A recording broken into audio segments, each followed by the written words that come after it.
신앙생활을 잘하고 사회생활을 잘하기 위해서는 우리는 귀로서 듣고 눈으로 읽고 듣고 몸으로 체험해서 듣는 이런 공부를 하되 평생 해야 되는 것이죠.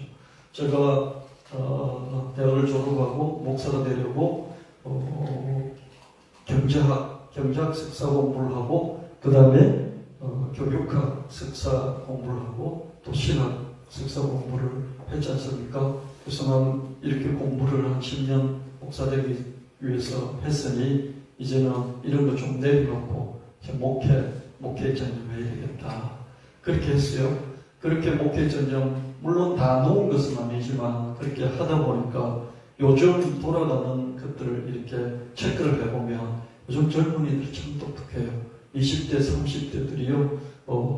그냥 자기 이기적인 자기 개인주의에 절어있는 그런 정도가 아니고요. 상당히 수준이 있고 똑똑해요.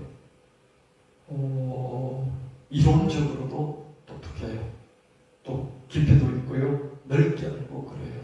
그래서 걔들이 이렇게 기독교를 공격하고 또 이 교회를 공격하고 이런 성경을 공격하는 이런 얘기들을 들어보면요. 깜짝깜짝 놀랄 때가 있어요. 이 공부는 계속해야 되겠구나.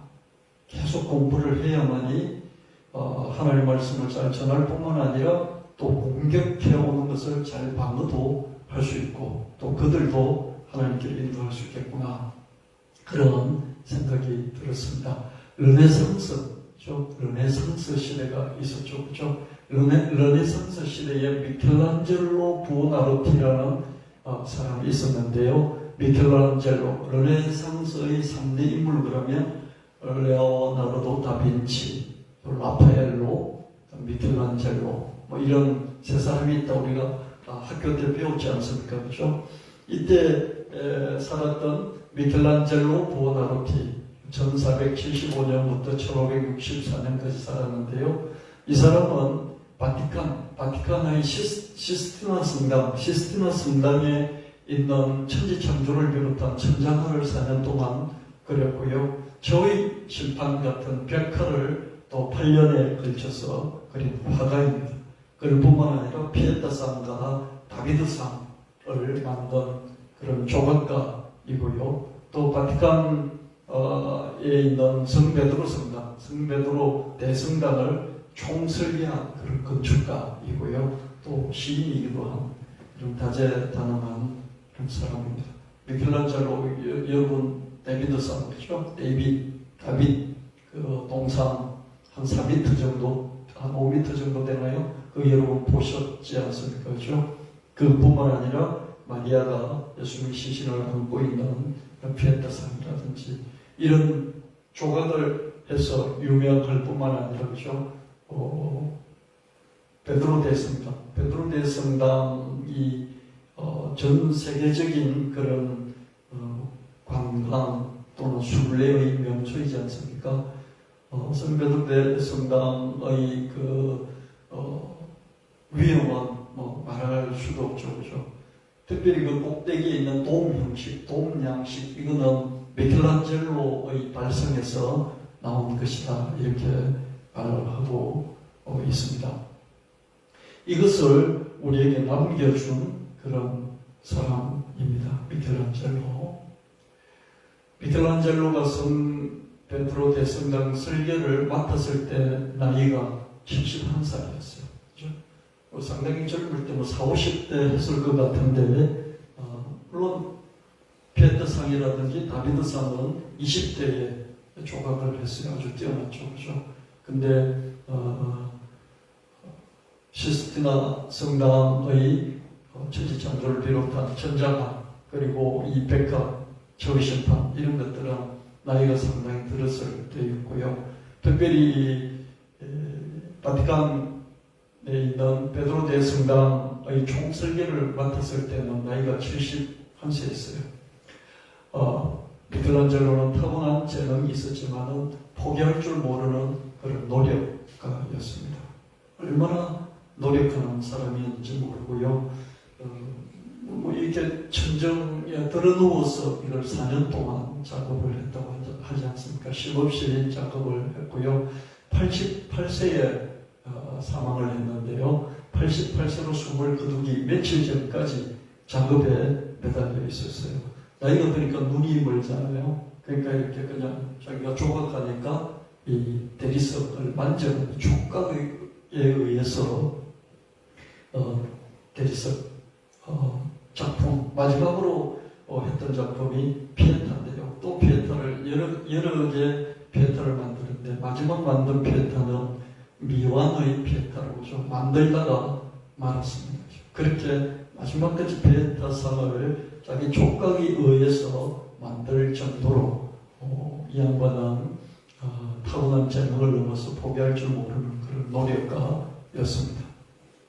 시스티나 경당, 이 성당이라고 하는데 주로 경당, 여기에 콘클라베 있죠. 교황이 없으면 주객들이 모여서 교황을 뽑는 그런 제도가 있지 않습니까? 그 식을 콘클라베를 여기 시스티나 경당, 성베드로 대성당에서 하는 게 아니라 이 시스티나 경당에서 했습니다. 이 천장을 완성한 후에 87세였던 미켈란젤로가 스케치북에 천장을 다 이렇게 완성하고 나서 스케치북에 글귀를 하나 적었어요. 그 글귀가 지금도 널리 회자되고 있습니다. 어떤 글귀냐면 앙포라 임파로, 앙포라는 앙포를 다시 한 번 더 아직 여전히 이런 뜻이잖아요. 그리고 임파로는 배운다 이런 뜻입니다. 앙코라 임파로, I am still learning. 난 아직도 배우고 있어. 이 말을 했다고 합니다. 이런 자세로 재능이 정말 타고났죠. 미켈란젤로는요 20대 때 이미 두각을 나타내서 그 당대 최고가는 그런 조각가였습니다. 미켈란젤로의 천장화라든지 벽화가 정말 유명하지만 주 전공은 그림이 아니고요. 주 전공은 조각이었습니다. 근데 조각을 너무 잘하다 보니까요. 조각을 너무 잘하기 위해서 미켈란젤로가 한 게 뭐냐면요. 인체, 사람의 몸 연구를 오랫동안 했습니다. 그래서 미켈란젤로의 조각품을 보면 힘줄, 사람의 힘줄, 근육, 핏줄 이런 것들이 적나라하게 나타나 있고요. 자기가 그렇게 인체 연구를 한 그 힘줄, 핏줄, 근육의 움직임 이런 것들을 적나라하게 조각에 드러나게 하기 위해서 그 당시에 그 신성한 그 바티칸 그 거룩한 곳에 자기가 조각했던 거의 대부분 알몸으로 알몸으로 데이비스상 이런 걸 보면 완전히 알몸입니다. 그냥 성기까지 그대로 드러내서 알몸으로 조각한 것을 볼 수 있어요. 그 조각이 그대로 어떻습니까? 그대로 그림에 반영이 되었어요. 미켈란젤로의 그림을 보면 그냥 조각품 같은 살아있는 조각품 같은 그런 느낌이 있답니다. 이렇게 평생 공부를 그냥 그림을 잘 그린 것이 아니에요. 그림 그러면 라파엘로거든요. 당대에 거기 또 바티칸시에 남아있는 게 아테네 학당이라고요. 거기 라파엘로가 그린 그림이 웅장하게 남아있습니다.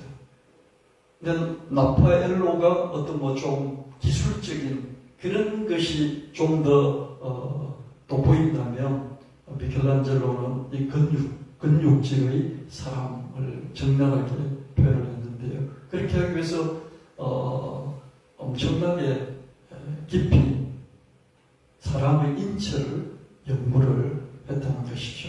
그래서 그 연구한 인체를 그대로 자기의 작품에 반영한 걸 볼 수가 있습니다. 미켈란젤로는 경쟁자들이죠. 레오나르도 다빈치도 먼저 죽었어요. 라파엘로도 먼저 죽었어요. 자기를 시기하고 질투했던 버라만테가 있으면 버라만테도 먼저 죽었어요. 미켈란젤로는 조각을 잘했지 그림을 그렇게 탁월하게 A급으로 가장 뛰어났던 그런 사람은 아니었어요.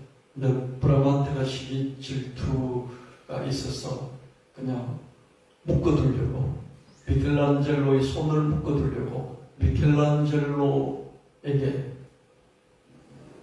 시스티나 경담의 천정화를 그림을 그리도록 그렇게 압박을 넣어가지고 그림을 그리게 했습니다. 근데 그렇게 시기 질투해서 거기에 손을 묶어두려고 하지 않았다면 어떻게 했겠습니까? 그럼 4년에 걸친 시스티나 성당의 천장화도 나오지 않았고요. 또 저의 심판 백화도 8년 만에 그린 그 백화도 나오지 않았겠죠. 그죠? 그래서 우리는 미켈란젤로의 지금까지 전해져 내려오는 그림, 조각상들은 우리가 볼 수 있었지만 그림은 볼 수 없을지도 몰랐는데 그게 그렇게 해서 남았던 것을 볼 수 있습니다. 그래서 이런 걸 보면 하나님과 협력하여서 모든 것을 선을 이루시지 않나 그런 생각이 듭니다. 우리가 알거니와 하나님을 사랑하는 자, 곧 그 뜻대로 부르심을 입은 자들에게는 모든 것이 협력하여 선을 이루느니라. 아멘. 지금 현재는 안 좋은 방향으로 흘러가는 것 같지만 하나님 그것까지도 협력하여서 the good something good, 좋은 것으로 만들어 주신다. 그렇게 우리는 믿을 수 있어야 하겠습니다. 여러분, 이때는 이 바티칸의 대성당을 짓느라고요, 교황들이 돈이 없어요. 지으려고 교황마다 시도를 했는데 돈이 없잖아요. 그 돈이 없어서 한 것이 뭔지 아십니까? 그때 막 돈이 궁하니까 돈을 걷어야 되잖아요. 목사들이 교회는 지어야 되는데 돈이 없으면 어떡합니까? 계속 성도들에게 무슨 헌금, 작정 헌금, 이런 걸 지정헌금, 작정헌금 이런 걸 자꾸 만들어서 요구할 수도 있겠죠. 그죠? 그러기도 합니다. 그죠? 근데 교황들도 어떻게 했냐면요, 너무 돈이 없으니까 면접을 만들어서 팔았어요. 너 이렇게 이 건축을 위해서 돈을 기부를 하면, 헌금을 하면 이 죄를 사해주고 또 천당하게 하는 그런 정서로서의 면접을 그죠? 판매하기 시작했습니다. 그래서 어떻게 됐습니까? 종교개혁이 일어났죠. 마틴 루터를 비롯해서 종교개혁이 촉발되는 그런 일이 벌어졌죠. 그래서는 종교개혁이 일어날 수밖에 없겠구나. 우리 개신교에 속했으니까 그렇죠. 그래서 칼빈이니 루터니 이런 분들의 이 얘기만 잔뜩 들어서, 우리 개신교 목사들의 얘기만 잔뜩 들어서 우리는 오히려 교황이 그렇게 면접한 거에 대해서 적개심, 적대감을 가지고 있잖아요. 저도 그래요. 그럼 100번, 1000번 잘못한 것이죠. 그죠? 근데 그때 들렸던 그 돈으로, 그죠? 바티칸 성베드로 대성당도 지을 수 있었고요. 그럼 미켈란젤로가 조각하고 그림 그려서 그 비용도, 그죠? 대가도 지불하고. 그래서 이게 오늘날 살아남아있고, 살아남아서 가톨릭의 총본산이 되어서 세계적인 정신적인 지주로서 메시지를 세계인들에게 던지고, 그리고 많은 사람들이 거기 가서 뭔가 영적인 분위기들을 체험할 수 있는 그런 공간으로서 역할도 하고, 그러면서 저도 그런 생각도 해봤어요. 이건 분명히 하나님 앞에서 반성경적인, 즉 그리스도적인 나쁜 짓, 범죄를 했는데 하나님 또 합력하여서 저런 미켈란젤로를 사용할 수 있었고, 미켈란젤로를 통해서 또 이런 영적인 유산들을 예술품의 형태 우리에게 전해주시고 있구나, 이런 생각을 해봤습니다.